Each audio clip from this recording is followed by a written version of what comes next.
Il y a un vin que vous allez déguster probablement dans pas longtemps, puisqu'au moment où j'enregistre ce podcast, on arrive sur la fin de l'année, donc on approche des périodes de fête. Et en général, donc le vin qui est associé à la fête et qui est consommé à ce moment-là, le plus régulièrement, c'est le champagne. Alors, je parle de champagne, je pourrais parler plus généralement de vin à bulles, de vin effervescent, puisque la bulle est associée à la convivialité, à la fête, à la célébration. Mais il se trouve que le vin le plus connu, donc celui qui a le plus de notoriété, qui a le plus de prestige dans les vins effervescents, c'est le champagne. Alors, une petite parenthèse par rapport aux alternatives dont je parle. En France, vous avez plusieurs vins d'appellation qui sont vinifiés donc avec de l'effervescence. Vous avez donc en plus des champagnes les clairettes, clairette de Die, toute la gamme des créments qu'on retrouve sur plusieurs régions de France, donc les créments de Bourgogne, créments du Jura, créments de Loire, créments d'Alsace, qu'est-ce que j'oublie, créments de Bordeaux aussi, créments de Limoux, voilà, donc normalement là j'ai à peu près fait le tour. Vous avez après des appellations comme le Gaillac, le Cerdon aussi dans le Bugey, Gaillac, Cerdon, qu'est-ce qu'on a d'autre, Blanquette de Limoux. Dans la Loire, vous avez également des Saumur effervescents, des Vouvray, Montlouis.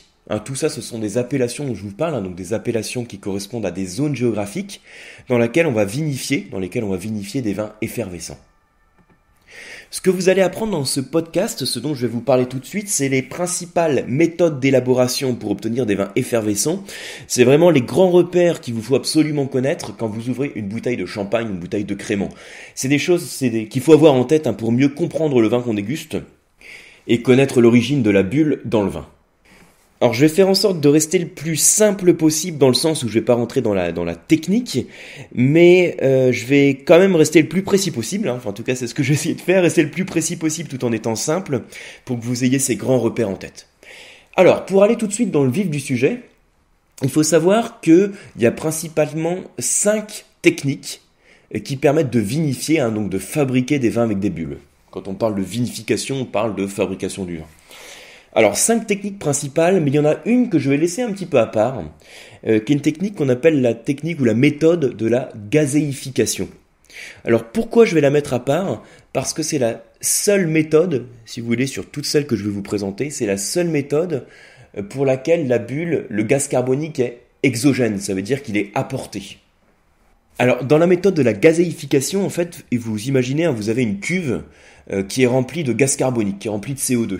Alors, c'est du gaz carbonique sous pression, qui est un gaz de qualité alimentaire, je vous rassure, et qui va être introduit dans ce qu'on appelle un saturateur, donc un appareil qui va ensuite diffuser ce gaz dans le vin. Donc, on va apporter le gaz dans le vin, il va se dissoudre dans le vin, et tout le gaz qui est en excès va se dissoudre et se comprimer, et c'est lui qui va donner la bulle à l'ouverture de la bouteille, c'est lui qui va donner l'effervescence. Alors c'est ce qu'on a de plus basique en fait en termes d'élaboration du vin effervescent. D'ailleurs, à chaque fois que vous avez un vin qui est élaboré de cette manière-là, vous devez avoir la mention vin gazéifié sur l'étiquette. Ça apparaît systématiquement, vin gazéifié. Dans toutes les appellations dont je vous ai parlé précédemment, donc on met sur le champagne, les créments, les saumures, les clairettes, etc., ce n'est jamais un vin gazéifié. Puisque le vin gazéifié en fait n'est jamais autorisé dans le cadre d'une AOP, donc d'une appellation d'origine protégée, d'une AOP, ni dans le cadre d'une IGP d'ailleurs, parce qu'on avait anciennement 20 pays. Donc IGP, c'est indication géographique protégée. Donc ce qu'il faut que vous reteniez, c'est que la gazéification, la notion de vin gazéifié, c'est jamais autorisé dans le cadre d'une AOP ou d'une IGP. Donc je le mets un petit peu à part pour vous parler surtout des autres méthodes, donc des 4 autres méthodes qu'on va voir tout de suite, qui sont en fait des méthodes dans lesquelles le gaz carbonique provient de la fermentation alcoolique. Alors, avant de continuer, un petit rappel que vous devez avoir en tête pour bien comprendre la suite. Quand on élabore un vin effervescent, quand je vous dis qu'on utilise le gaz qui provient de la fermentation alcoolique, la fermentation alcoolique, c'est la transformation du sucre, donc le sucre du raisin, par les levures. Et la transformation du sucre par les levures va donner donc l'alcool et va également s'accompagner d'un dégagement de CO2, de gaz carbonique. Alors ça, c'est la base à avoir en tête. C'est à chaque fois qu'on parle de vin, c'est vraiment la notion de base, c'est l'équation de la fermentation alcoolique. Le sucre du raisin qui se transforme en alcool et en CO2 via l'action des levures. Bien. Alors à partir du moment où vous avez compris ça, qu'il y a un dégagement de CO2, vous avez tout compris par rapport à la méthode d'élaboration des vins effervescents. Le but, le principe que vous allez avoir tout le temps, ça va être d'emprisonner le gaz carbonique qui est issu de la fermentation alcoolique et de l'emprisonner donc dans la bouteille pour en faire un vin effervescent. Et la manière dont on va l'emprisonner, elle va varier en fonction du type d'élaboration, en fonction de la technique qu'on va utiliser. Ok, alors maintenant je vais vous citer le nom de ces différentes méthodes. Vous avez la méthode dite traditionnelle, qu'on appelle aussi méthode champenoise, donc la méthode traditionnelle, la méthode par transfert, la méthode rurale, on dit aussi méthode ancestrale, et la méthode de la cuve close, qu'on appelle aussi méthode Charmat, donc ça s'écrit C-H-A-R-M-A-T, c'est le nom de la personne qui l'a mise au point. Donc je répète le nom de chacune des méthodes, la méthode traditionnelle ou méthode champenoise, la méthode par transfert, la méthode rurale ou ancestrale, et la méthode de la cuve close. Alors on est un peu dans des trucs techniques, mais parfois c'est important de passer du temps aussi sur la technique pour mieux comprendre les vins qu'on déguste. Il faut pas seulement se limiter aux petites techniques de dégustation, c'est important aussi de parler de vinification, donc de fabrication du vin, parfois de parler un peu de la technique, des terroirs, etc. Ça fait partie de l'apprentissage, donc continuez à écouter, allez jusqu'au bout pour bien voir ces méthodes en tête. Ça vous permettra de voir le vin effervescent, voir le champagne, les créments et l'ensemble des vins effervescents d'une autre manière et de mieux les comprendre. Alors, je vous ai cité donc 4 noms de méthodes, en plus de la 5e qui est la gazéification que je mets un petit peu à part. Dans ces 4 méthodes, vous avez 2 grands cas qu'on peut distinguer. Dans le premier cas, en fait, ça regroupe des méthodes dans lesquelles les bulles vont naître dans la bouteille. Donc les bulles de gaz carbonique vont naître dans la bouteille de vin. Et le deuxième cas, ça va être le cas dans lequel les bulles vont naître dans une cuve. Je pose un peu... Ça c'est aussi, je vous parle de cette manière-là pour vous regrouper les méthodes dans des grandes manières de procéder. Donc, le premier cas, quand les bulles naissent dans la bouteille, ça comprend la méthode traditionnelle, la méthode par transfert et la méthode rurale. Quand les bulles naissent dans une cuve, ça comprend simplement la méthode de la cuve close. Donc là, c'est facile de s'en souvenir. Quand les bulles naissent dans une cuve, donc pas dans la bouteille, c'est la méthode de la cuve close, comme son nom l'indique. Alors, je vais vous détailler tout de suite les méthodes pour lesquelles vous avez l'effervescence qui va être créée dans la bouteille. Alors, celle d'abord que vous devez absolument connaître, c'est la méthode traditionnelle, dite aussi méthode champenoise. C'est-à-dire que tous les champagnes que vous dégustez, et même les créments d'ailleurs, tous les champagnes ou les créments, proviennent de cette méthode dite traditionnelle ou méthode champenoise. Donc il faut bien la connaître. Alors comment ça se passe ? Très simplement, on part d'abord d'un vin, j'allais dire un vin normal, un vin tranquille, un vin de base. C'est-à-dire on a simplement notre sucre du raisin qui a fermenté, vous avez de l'alcool qui a été créé, vous avez des soutirages qui ont été faits, donc le vin a été manipulé, il a été aéré, et vous avez au final une cuve dans laquelle vous avez du vin qui n'est pas effervescent, qui n'est pas pétillant, c'est un vin de base. Ce vin, donc qui est mis en bouteille, vous allez ensuite rajouter dans la bouteille de ce vin de base, de ce vin tranquille, vous allez ajouter un mélange de sucre et de levure. Alors là, c'est très logique, si vous rajoutez dans cette bouteille du sucre et de la levure, imaginez, je vous ai dit tout à l'heure que la levure fait la fermentation alcoolique, ça veut dire que la levure va convertir le sucre en alcool, ça va fermenter et ça va créer du CO2. Ce mélange de sucre et de levure que vous ajoutez, c'est ce qu'on appelle la liqueur de tirage. C'est le nom technique qu'on utilise. Donc la liqueur de tirage, ça correspond donc au mélange de sucre et de levure qu'a introduit dans le vin de base. Donc ce sucre et cette levure vont fermenter. En fait, c'est le sucre qui fermente sous l'action des levures, pour être plus précis. Donc le sucre fermente, ça crée du CO2, c'est ce qu'on appelle la prise de mousse. Vous avez de la mousse qui est créée, donc c'est la prise de mousse. La bouteille va être progressivement inclinée pour faire tomber le dépôt, tous les sédiments au niveau du goulot. C'est ce qu'on appelle le remuage. On va ensuite ouvrir la bouteille pour éliminer le dépôt. C'est ce qu'on appelle le dégorgement. Au moment du dégorgement, comme le vin est sous pression, vous avez une partie du vin qui est perdue. Et donc on va compléter la bouteille avec un mélange de vin et de sucre qu'on appelle la liqueur de dosage. Alors là, je vous ai cité toutes les étapes. Dans le cas d'un podcast audio, quand on arrive sur cette technique, c'est parfois difficile de suivre parce que je vous donne des termes qui sont pas forcément intuitifs, qui sont pas forcément faciles à comprendre.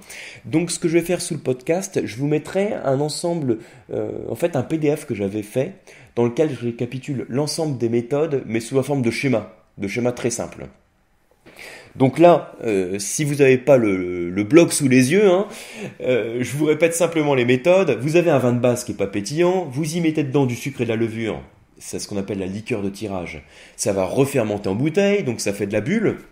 Donc ensuite, en termes de méthode traditionnelle, je vous ai dit, cette bouteille, on va l'incliner, on va éliminer le dépôt et on va rajouter du vin pour compléter ce qui a été perdu. Je vous ai donné les termes techniques de remuage, qui consistait à incliner la bouteille, de dégorgement, qui consistait à éliminer le dépôt, donc à ouvrir la bouteille. Et ensuite, je vous ai donné le terme de liqueur de dosage, qui est le mélange de vin et de sucre qu'on ajoute dans la bouteille. Alors, si vous êtes complètement paumé en écoutant le podcast et vous dites, là, il y a des termes techniques de partout, je sais pas trop ce qu'il veut dire, là, je sais pas trop où on en est. Alors, d'une part, je vous dis, n'hésitez pas à prendre le schéma, vous verrez, ça ira beaucoup mieux. Et d'autre part, je vous dis, le seul truc qu'il faut vraiment retenir, c'est que vous avez un vin de base. Dans ce vin de base, vous mettez votre liqueur de tirage, sucre et levure, et ça refermente. Voilà. Ça refermente, et ce gaz carbonique est emprisonné dans la bouteille. Voilà. Ça, c'est la méthode traditionnelle. Alors, la méthode par transfert, vous allez voir, une fois que vous avez cette notion en tête, les autres méthodes vont être très simples à comprendre. La méthode par transfert, d'abord, c'est exactement la même chose que la méthode traditionnelle, à la base. C'est-à-dire que vous avez un vin de base, dans lequel vous rajoutez du sucre et de la levure, et ça va fermenter. Donc c'est tout pareil pour l'instant. Mais ensuite, à partir de ce moment-là, une fois que vous avez le mélange qui a refermenté, le vin va être transféré dans une cuve, d'où le nom de méthode de transfert, par transfert. Le vin va être transféré dans une cuve où il va y être filtré. Dans cette cuve, on va lui ajouter la liqueur de dosage et ensuite le vin va être remis en bouteille. Voilà. Donc globalement, où se trouve en fait la différence entre les deux méthodes dont je vous parle ? Parce que c'est un peu le même, c'est carrément le même principe. Vous avez une bouteille avec un vin de base dans lequel vous rajoutez du sucre et de la levure pour que ça refermente et on va emprisonner le gaz carbonique dans la bouteille. Donc la grosse différence, en fait, c'est que dans la méthode par transfert, vous avez une étape où le vin passe dans une cuve. Donc, ça veut dire que vous n'avez pas de remuage. Vous n'avez pas de dégorgement, qui est le moment où on ouvre la bouteille. Vous n'avez pas la notion de vieillissement sur lit, les levures mortes, qui apportent une complexité olfactive. Donc, ça veut dire que c'est une méthode qui va être un petit peu plus basique, qui va être aussi moins chère, la méthode par transfert. Et l'autre méthode qu'il vous faut connaître, c'est la méthode rurale ou ancestrale. Alors, là, la méthode rurale ou ancestrale, vous partez d'un vin de base, donc une bouteille avec votre sucre et votre levure qui fermente, et vous allez refroidir le vin pendant la fermentation. Si vous refroidissez le vin pendant que les levures travaillent, pendant la fermentation, les levures vont arrêter de travailler. Pourquoi ? Parce que les levures, c'est un organisme vivant, et comme tout organisme vivant, c'est comme nous, quand il fait trop froid, on arrête de travailler. Ou quand il fait trop chaud, on arrête de travailler. La levure, c'est pareil. Il lui faut des conditions idéales, des conditions thermiques en termes de température qui doivent être idéales. Quand il fait trop froid, la levure, elle arrête de fermenter. Donc c'est ce qui se passe dans le cas de la méthode rurale. On refroidit la bouteille, la levure arrête de bosser, à ce moment-là, vous remettez le vin dans la bouteille. Donc là, vous ne mettez pas de liqueur de tirage, vous mettez simplement le vin dans la bouteille, et quand le vin revient à température, les levures vont reprendre leur travail de fermentation. Et vous allez donc avoir la prise de mousse qui va se faire en bouteille. Là, pour le coup, vous n'allez pas pratiquer de dégorgement. Donc voilà le principe de la méthode rurale ou ancestrale. Alors, pourquoi on parle de terme d'ailleurs méthode rurale ou ancestrale ? On considère que c'est la méthode première, c'est la méthode originale pour élaborer un vin effervescent. Pourquoi ? Parce que à la base, historiquement, les premiers vins effervescents ont été élaborés de manière accidentelle. Vous aviez un vin qui était mis en bouteille, vous dites tiens le vin ça y est il est fini, hein, les levures ont arrêté de travailler, vous avez un vin qui était tranquille, donc non effervescent, vous le mettiez en bouteille, et là au cours du temps, dans les semaines qui suivaient, et là dans la zone de stockage, le vin, en reprenant sa température, recommençait à fermenter, donc la levure reprenait sa fermentation, et là vous aviez une prise de mousse qui se faisait dans la bouteille, et la plupart du temps ce qui se passait c'est que les bouteilles explosaient quand vous aviez une pression trop importante dans la bouteille. Donc c'était, comme je vous dis, hein, je fais référence à l'élaboration historique des vins effervescents. Donc voilà pourquoi on parle de méthode rurale ou ancestrale. Alors là je vous ai parlé des méthodes donc traditionnelles, de la méthode traditionnelle ou champenoise, la méthode par transfert et la méthode rurale.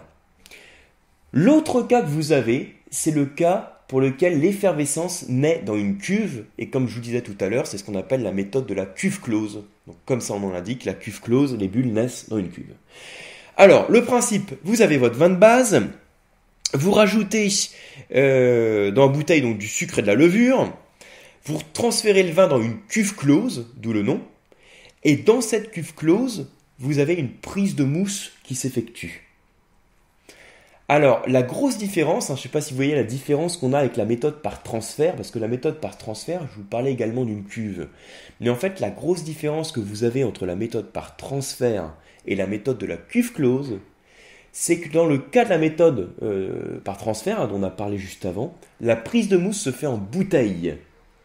Alors que dans le cas de la cuve close, la prise de mousse se fait dans la cuve close. Donc il faut absolument avoir une cuve fermée, d'où le terme de cuve close, pour pas que le gaz carbonique s'échappe. Donc voilà le principe. Alors là, vous avez toutes les méthodes en tête. Je vous ai prévenu, on était sur un truc un peu technique. Si vous arrivez à mémoriser ces différentes méthodes, déjà vous avez des bonnes notions techniques en termes de vinification des effervescents. Je vais vous répéter le nom des différentes méthodes, donc les 5 méthodes à connaître. Vous avez la méthode traditionnelle ou champenoise, pour laquelle la prise de mousse se fait en bouteille et pour laquelle on va faire un dégorgement, donc on va ouvrir la bouteille pour éliminer le dépôt. Vous avez la méthode par transfert, qui commence d'abord de la même manière que la méthode traditionnelle, mais on va ensuite avoir un transfert, c'est-à-dire que le vin va être transféré dans une cuve où va y être filtré avant d'être remis en bouteille. Vous avez la méthode rurale ou ancestrale, pour laquelle on parle d'un vin de base pour lequel la fermentation est stoppée, un vin de base qui va reprendre sa fermentation en bouteille. Et vous avez ensuite donc la méthode de la cuve close ou méthode Charmat, pour lequel la prise de mousse va se faire en cuve. Et l'autre méthode dont je vous ai parlé, c'est la méthode de la gazéification. Bien. Toutes ces méthodes, sachez que sur la vinification donc, de la plupart des vins effervescents qu'on a en France, c'est-à-dire les champagnes et les créments, c'est toujours la méthode traditionnelle ou champenoise qu'on utilise. Cette méthode traditionnelle ou champenoise permet d'avoir pas mal d'effervescence. Quand je dis pas mal d'effervescence, en fait, c'est celle qui permet d'apporter le plus de gaz dans le vin, en fait. C'est celle qui permet d'obtenir ce qu'on appelle des vins mousseux. Alors, un petit rappel d'ailleurs avant de conclure quand même, parce que là je vous ai parlé des méthodes d'élaboration des vins effervescents. Sachez qu'en fonction du niveau d'effervescence dans le vin, on utilise un vocabulaire différent. Vous avez 3 termes principaux qu'on utilise pour qualifier l'effervescence. Vous avez le terme vin mousseux, vin pétillant et vin perlant. Alors retenez ces 3 termes, vin mousseux, vin pétillant et vin perlant. Et un vin qui n'a pas de gaz carbonique, c'est ce qu'on appelle un vin tranquille. La plupart des vins que vous dégustez n'ont pas d'effervescence, ce sont des vins tranquilles. Les autres vins sont qualifiés de mousseux, pétillants ou perlants.